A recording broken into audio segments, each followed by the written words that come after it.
The unspoken thing, manifesting the felt but unsaid. You know the feeling, right? We've all been there. You're in a perfectly normal conversation about a movie or dinner plans or whatever, and suddenly it just gets tense. What started out as just sharing ideas turns into this weird battle that somebody has to win. So in this explainer, we're going to dig into the psychology of why that happens. You know, it often starts with just a tiny shift in language. The friendly, collaborative, I think, gets hit with a corrective, actually. And right there, in that one moment, the whole dynamic changes. It's not about exploring something together anymore. It's suddenly about one person being right and the other person being wrong. So that really gets us to the big question, doesn't it? Why does our brain just switch gears like that? Why does the need to win the point, to be proven right, suddenly feel more important than the friendship or the conversation, or even finding out what's actually true? Well, the answer is buried deep in our psychology. Okay, so to really get this, we've got to reframe the whole situation. We're not just looking at a simple disagreement anymore. We're watching the moment a discussion transforms into, well, a psychological duel.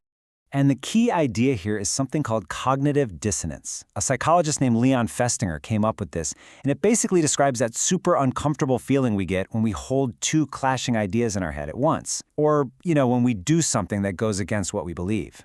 It's like this mental static that our brain desperately wants to shut off. And the process itself is surprisingly simple. So first, you have a clash, right? Something just doesn't add up. That creates this feeling of mental discomfort, almost like a little hum of anxiety. And then, our brain immediately kicks into overdrive with this urgent need to fix the conflict and get back to feeling consistent. Let's use the classic example to make this super clear. Smoking. Okay, so you have a belief, I am a healthy person. But then you have an action, I am smoking a cigarette. See how those two things are in total conflict? That clash creates this powerful dissonance that your brain just has to deal with one way or another. And this discomfort, it isn't just some abstract concept, it's a real feeling of unease or stress.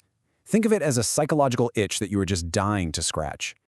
So if you think about it that way, an argument is basically a machine that's perfectly designed to create cognitive dissonance. It's a direct challenge to what we think is true, and our brains react to that threat almost instantly. So why is an argument so good at this? Well, for one, it throws new information at us that clashes with our worldview. But it's more than that. It can feel really personal, right? Like it's questioning not just our ideas, but our intelligence, our morality, our whole sense of who we are. It makes us face these potential cracks in our own logic, and that is really, really uncomfortable. Okay, so understanding that discomfort helps us see the argument in a totally new light. The need to win isn't always about being aggressive. It's actually a pretty powerful psychological defense mechanism. And here's the crucial part. Once that dissonance kicks in, the entire goal of the conversation shifts. We stop trying to find the objective truth, and instead, we start looking for a way to make that uncomfortable feeling just go away. And what's the fastest way to do that? You win the argument. You prove your original belief was right all along. Now, our minds have a few go-to moves for this.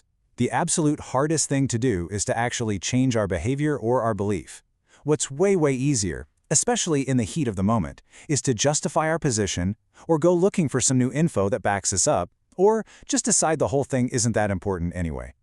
So let's look at what these tactics actually sound like in a real argument. And you'll probably recognize these, because let's be real, we all use them. First up, we've got rationalization. This is where we kind of reframe everything to make our sides seem more reasonable. When you say someone is missing the bigger picture, you're not actually changing your fact, you're changing the story around the fact to make your position feel okay, and, you guessed it, reduce that inner conflict. Next up, we start looking for new information, but very selectively. You've heard this one. I actually read an article that said the opposite. We're not doing open-minded research here. We're on a mission to find that one little piece of evidence, like an article we kind of remember, that proves we were right. That's good old confirmation bias, and it's a great tool for calming down that dissonance. And finally, if we can't win and we can't really justify it, we might just switch up our whole attitude. You know what? It's not that important to me anyway. By making the topic seem trivial, we lower the mental stakes. If it's not important, then the conflict between our belief and their evidence doesn't matter anymore. Boom! Dissonance resolved. So, as we start to wrap this up, it's really important to see this whole thing not as some kind of personal flaw or a sign that someone's a bad person, but as a deeply human, totally universal pattern.